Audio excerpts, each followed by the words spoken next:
નમસ્કાર ખેડૂત મિત્રો, કૃષિ દર્શન કાર્યક્રમમાં આપ સૌનું સ્વાગત છે. મિત્રો, અત્યારે બાગાયતી પાકોનું વાવેતર ખૂબ મોટા પ્રમાણમાં થઈ રહ્યું છે આપણા રાજ્યમાં અને સમગ્ર દેશમાં. એક મિશન ચાલી રહ્યું છે, હોર્ટિકલ્ચર મિશન.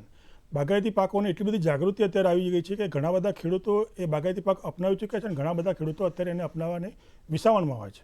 ક્યારેક એવું વિચારતા કે બાગાયતી પાકો કરીએ તો આપણને શું લાભ થાય.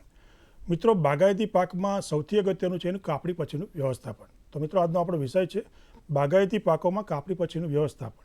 હવે આ વ્યવસ્થાપન કેવી રીતે કરવું, એમાં કયા કયા મુદ્દાઓનો સમાવેશ થાય અને શું શું કાળજી રાખવી, એ તમામ વિષયોની માહિતી આપવા માટે આજે આપણા સ્ટુડિયોમાં શ્રી જયદેવસિંહ પરમાર સાહેબ, જેઓ મદદનીશ બાગાયત નિયામક તરીકે અમદાવાદ ખાતે ફરજ બજાવે છે, જે આપણને તમામ પ્રકારની બાગાયતી પાકમાં કાપણી પછીની જે કંઈ મુદ્દાઓ આવે છે બધી વાત કરશે. ચાલો આપણે કાર્યક્રમની શરૂઆત કરીએ. નમસ્કાર પરમાર સાહેબ, આપનું સ્વાગત છે. સાહેબ, પહેલો પ્રશ્ન એ થાય કે બાગાયતી પાકોમાં કાપણી પછીનું વ્યવસ્થાપન શા માટે જરૂરી? આપણે સૌ જાણીએ છીએ ખેડૂત મિત્રો કે સમગ્ર દેશમાં બાગાયતી પાકોનું વાવેતર પુષ્કળ પ્રમાણમાં થઈ રહ્યું છે અને આ જે પેદાશો છે, બાગાયતી પેદાશો છે, એ ખૂબ ઝડપથી નાશવંત પામતી પેદાશો હોય છે, જેને સંગ્રહ કરવી અને યોગ્ય અવસ્થાએ અને યોગ્ય સમયે આપણે બજાર સુધી પહોંચાડીએ એના માટે થઈને કાપણી પછીનું વ્યવસ્થાપન ખૂબ જરૂરી છે. અંદાજે આપણે એવું કહી શકાય કે જે બજારમાં વપરાશ પહેલાં અને કાપણી બાદના સમયગાળા દરમિયાન 30 થી 40% જેટલો હિસ્સો આ પેદાશોનો બગડી જતો હોય છે યોગ્ય વ્યવસ્થાપન ન થવાના કારણોસર.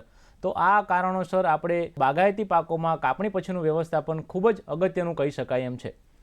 તો સાહેબ, આ જે બાગાયતી પાકોનું કાપણી પછીનું વ્યવસ્થાપન અમારા ખેડૂતો અપનાવે તો એમને શું ફાયદો થાય? ખૂબ સરસ પ્રશ્ન છે અને અગત્યનો પ્રશ્ન છે કે આપણે કાપણી પછીનું વ્યવસ્થાપન જો વૈજ્ઞાનિક રીતે અને વૈજ્ઞાનિક ઢબે કરીશું તો આપણા ખેડૂત મિત્રોને શું ફાયદો થશે? તો ખેડૂત મિત્રો, આપને જણાવવાનું થાય કે બાગાયતી પેદાશોનું આપ યોગ્ય રીતે કાપણી પછીનું વ્યવસ્થાપન કરશો તો આપણે સમયસર આપણી જે કંઈ પેદાશો છે એ આપણે બજાર સુધી મોકલી શકીશું, જેના થકી આપણને બજારમાંથી ખૂબ સારા એવા ભાવો મળી રહેશે, જેના કારણે આપણને જે ખેતી ખોટમાં જઈ રહી છે એ ખોટમાં ન જતાં ખૂબ નફાકારક ખેતી કરી શકો છો. એ ઉપરાંત વૈજ્ઞાનિક ધોરણે આપ જો સંગ્રહિત પણ કરો અને પ્રોસેસિંગ પદ્ધતિઓ પણ અપનાવશો તો મૂલ્યવર્ધન કરીને આપણી આવકમાં પણ વધારો કરી શકાય. આ ઉપરાંત જો આપણા ખેડૂત મિત્રો ખૂબ સારી પ્રકારમાં જે પેદાશો ઉત્પન્ન કરી રહ્યા છો અને એને યોગ્ય રીતે ગુણવત્તાબદ્ધ કરવામાં આવશે તો આપણે વિદેશોમાં પણ આનો નિકાસ કરીને ખૂબ સારું વિદેશી ઊંડિયામણ મેળવી અને જે આપણા વડાપ્રધાનશ્રીની નેમ છે કે આપણા ખેડૂતોની આવક બમણી થાય એ કરવામાં આપણે ખૂબ સફળ થઈશું એવો મારો અંગત મંતવ્ય છે. જી, ખૂબ સરસ પરમાર સાહેબ, આપે સરસ વાત કરી. કાપણી પછીનું વ્યવસ્થાપન અમારા ખેડૂતો કરવું હોય તો એમાં કયા કયા મુદ્દાઓનો કઈ કઈ બાબતોનો સમાવેશ કરવામાં આવે છે? જી, આપણે આ એક જાણવું ખૂબ અગત્યનું છે કે કાપણી પછીનું વ્યવસ્થાપન કરવું હોય તો એમાં કયા કયા મુદ્દાઓ આપણે આવરી લેવા જોઈએ. આપણા ખેડૂત મિત્રો કાપણી પછીનું જે કંઈ પણ વ્યવસ્થાપન બજાર સુધી એટલે કે વપરાશ દરમિયાન જે પણ મુદ્દાઓ આવરી લેવાના થતા હોય એટલે કે કાપણીથી લઈ અને વપરાશ સુધીમાં જે પણ પદ્ધતિઓ અપનાવવામાં આવે એને આપણે કાપણી પછીનું વ્યવસ્થાપનની પદ્ધતિઓ કહી શકીએ છીએ. એમાં જો સૌપ્રથમ વાત કરવામાં આવે તો કાપણી પછી જ આપણી ખેતર ઉપર અમુક પદ્ધતિઓ કરવાની થતી હોય છે, જેની અંદર આપણે પ્રી કુલિંગ જેને કહી શકીએ છીએ, એટલે ખેતરની જે કંઈ ગરમી હોય છે આપણા ફળો અને શાકભાજીમાં એને દૂર કરવાની હોય છે. ત્યારબાદ આપણે એને ધોવાના હોય છે, એને આપણે સોર્ટિંગ કરવાના હોય, ગ્રેડિંગ કરવાના હોય, યોગ્ય રીતે પેકિંગ કરવાની પદ્ધતિઓ હોઈ શકે છે. એ ઉપરાંત આપણે લાંબા સમય માટે ખૂબ સારી રીતે સંગ્રહિત કરવાની હોય એવી પણ પદ્ધતિઓ વાપરી શકીએ છીએ. ત્યારબાદ એને અમુક પ્રકારના કેમિકલોની જો કોઈ ટ્રીટમેન્ટ આપવાની થતી હોય એટલે રાસાયણિક એની ઉપર પદ્ધતિઓ અપનાવવાની થતી હોય તો એ પણ આપણે આ કાપણી પછીના વ્યવસ્થાપનમાં ગણી શકીએ છીએ. યોગ્ય રીતે આપણે એનું પેકિંગ કરીએ, યોગ્ય રીતે એનું ટ્રાન્સપોર્ટેશન કરવામાં આવે, સંગ્રહ કરવામાં આવે અને યોગ્ય રીતે બજાર સુધી પહોંચાડવાની વિતરણ વ્યવસ્થા ગોઠવવામાં આવે. આ પ્રકારના તમામ આયોને આપણે સંકલિત કરીએ તો આપણે આને પાક કાપણી પછીનું વ્યવસ્થાપન કહી શકાય. પરમાર સાહેબ, કોઈ પણ વાત હોય તો એનું મુખ્ય કારણ આપણે જાણવું ખૂબ જરૂરી છે. તો આજે બગાડ થાય છે કાપણી પછી, એના મુખ્ય કારણો શું? આપણે બાગાયતી પાકોમાં કાપણી પછીના વ્યવસ્થાપનમાં આ જાણવું ખૂબ અગત્યનું છે કે આપણી જે પેદાશો છે એ કાપણી પછી બગડી શા માટે રહી છે. એના માટે જો વૈજ્ઞાનિક પદ્ધતિની વાત કરવામાં આવે, વૈજ્ઞાનિક દ્રષ્ટિકોણની વાત કરવામાં આવે તો બે મુખ્યત્વે કારણો કહી શકાય. એક છે આંતરિક કારણો અને બીજું છે બાહ્ય કારણ. જો આંતરિક કારણની વાત કરવામાં આવે તો ફળો અને શાકભાજીમાં ઇથિલિનનું ઉત્પન્ન થવું, શ્વાસોશ્વાસની પ્રક્રિયામાં અસંતુલિત હોવી, ત્યારબાદ કુદરતી રીતે પરિપક્વતાની પ્રક્રિયા ઝડપથી અથવા તો બહુ ધીમી થવી, આ મુખ્ય આંતરિક કારણોસર કાપણી પછીનું વ્યવસ્થાપનમાં આપણે આ મુખ્ય કારણો કહી શકાય બગાડ થવાના. અને બાહ્ય કારણોની વાત કરવામાં આવે તો આપણે સૌ જાણીએ છીએ કે આપણે ઘણી બધી વાર આપણા કાપણી પછીની પેદાશોને એક સાથે અન્ય પાકોનો સંગ્રહ કરતા હોઈએ છીએ અથવા પરિવહન કરાવતા હોઈએ છીએ. તો આ એક મુખ્ય કારણ છે. એ ઉપરાંત આપણા જે સંગ્રહના સ્થાનો છે ત્યાં આપણે યોગ્ય સાફ સફાઈ ન હોવી એ પણ એક મુખ્યત્વે કારણ છે. એ ઉપરાંત જે પણ કુદરતી ગેસો છે જેમ કે કાર્બન ડાયોક્સાઇડ અને ઓક્સિજન એનું સપ્રમાણ સંતુલન ન જળવાવું, એ પણ હવાની યોગ્ય અવરજવર ન હોવી સંગ્રહિત પદ્ધતિઓમાં, એ પણ એક મુખ્ય બાહ્ય કારણ હોઈ શકે છે કે જેના કારણે આપણી આ બધી જ વ્યવસ્થાઓ બગાડ થઈ શકે છે. એ ઉપરાંત યોગ્ય પેકિંગ મટીરિયલનો પણ જો ઉપયોગ ન કરવામાં આવેલો હોય અને યોગ્ય રીતે એનું પરિવહન એટલે કે બજાર સુધી પહોંચવા માટે ટ્રાન્સપોર્ટેશનની વ્યવસ્થા પણ જો યોગ્ય રીતે ન કરવામાં આવી હોય તો આપણી પેદાશો બગડી થકવાના આ બાહ્ય કારણો ગણી શકાય એમ છે. ખૂબ સરસ પરમાર સાહેબ. દર્શક મિત્રો, પરમાર સાહેબ આજે આપણને બાગાયતી પાકોમાં કાપણી વિશે ખૂબ અગત્યની માહિતી આપી રહ્યા છે. અત્યારે સમય છે વિરામને, વિરામ બાદ ફરી મળીએ.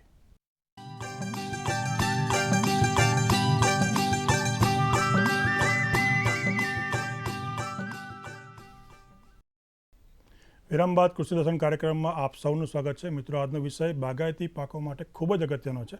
બાગાયતી પાકોમાં કાપણી પછીનું વ્યવસ્થાપન અને માહિતી આપી રહ્યા છે પરમાર સાહેબ. પરમાર સાહેબ, આગળ વધીએ. આપે હમણાં જ એક શબ્દ બોલે ઇથિલિન, તો આ ઇથિલિનનું શું મહત્વ છે એના વિશે વાત કરશો અમને? ખૂબ સરસ પ્રશ્ન છે.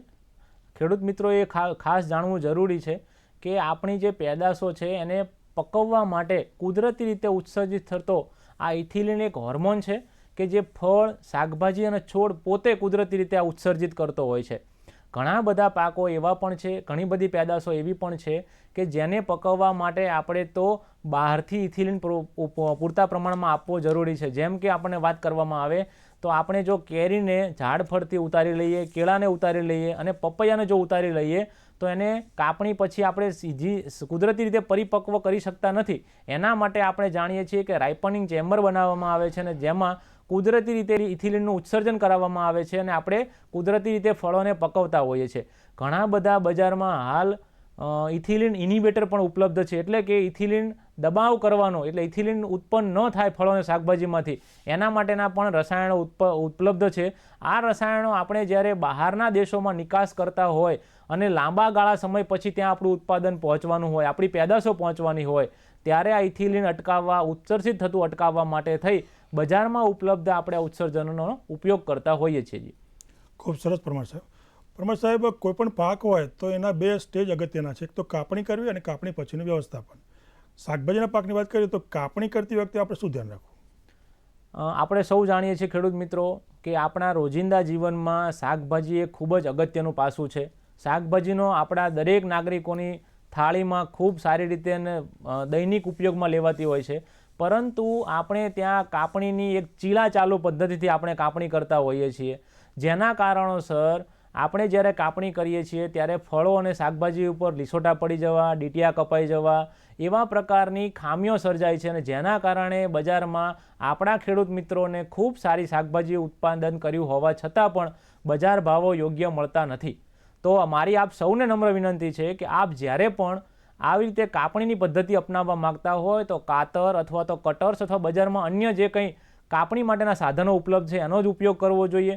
બીજી એક વાત કરવામાં આવે તો ખાસ કાળજી રાખવી જોઈએ ખેડૂત મિત્રોએ કે આપણે ત્યાં બજાર વ્યવસ્થાપન પહેલાં જ્યારે એને બજારમાં મોકલવાના થતા હોય અથવા કાપણી કરવાની થતી હોય ત્યારે આપણે ત્યાંથી ખેડૂત મિત્રો જે આપણા ખેતરમાં કામગીરી કરતા હોય એ દરમિયાન જ આપણે સીધા હાથોથી આપણે કાપણી કરતા હોઈએ છીએ. પણ આ પ્રકારની પદ્ધતિ ન અપનાવતા આપણે પ્લાસ્ટિકના મોજાનો જો હાથમાં ઉપયોગ કરી અને આ પ્રકારની શાકભાજીનું કાપણી કરીએ તો ખૂબ ગુણવત્તાવાળું આપણું પેદાશો ઊભી થશે અને આપણને યોગ્ય બજાર ભાવો મળી શકશે.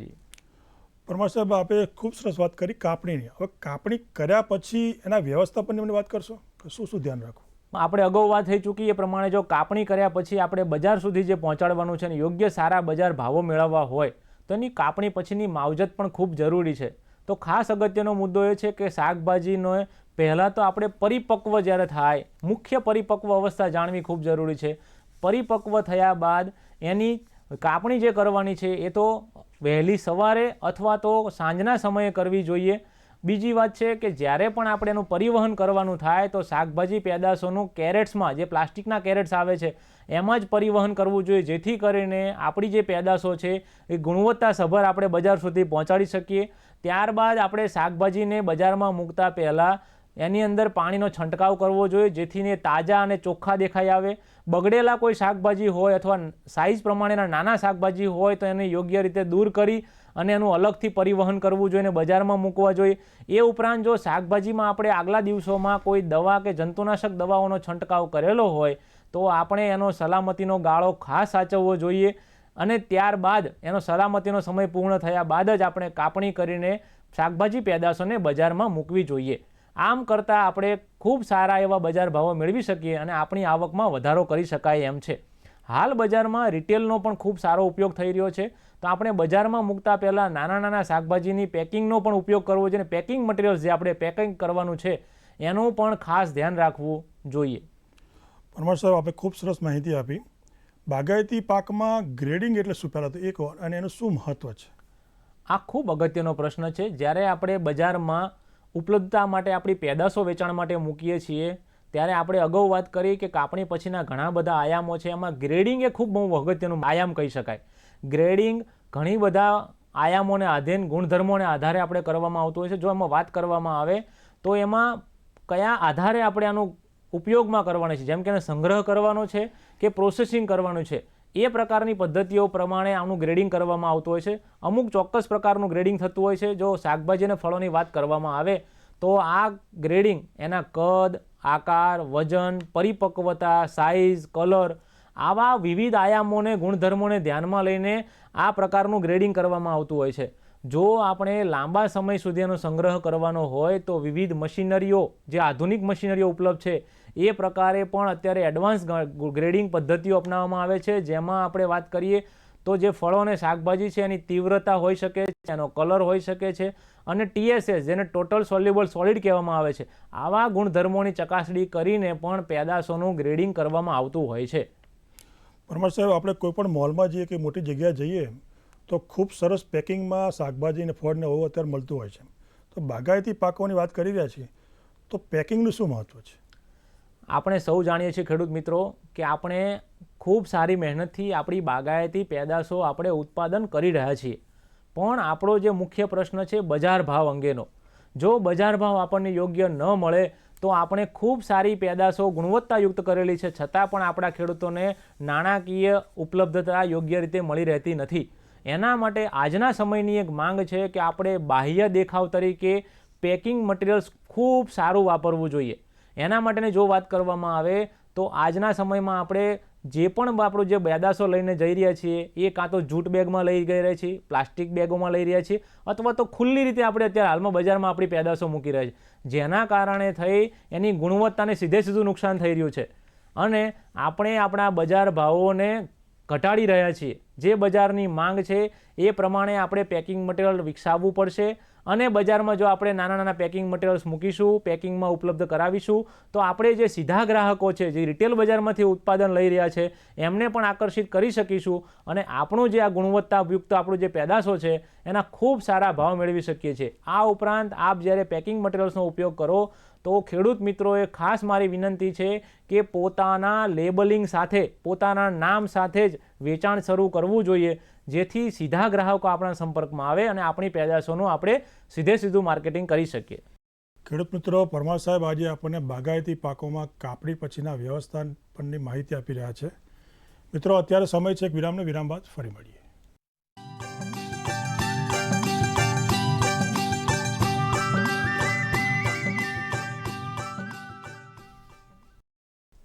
વિરામ બાદ કૃષિ દર્શન કાર્યક્રમમાં ફરી એકવાર આપ સૌનું સ્વાગત છે. મિત્રો, આજનો વિષય બાગાયતી પાકો પકવતા ખેડૂતો માટે ખૂબ જ અગત્યનો છે.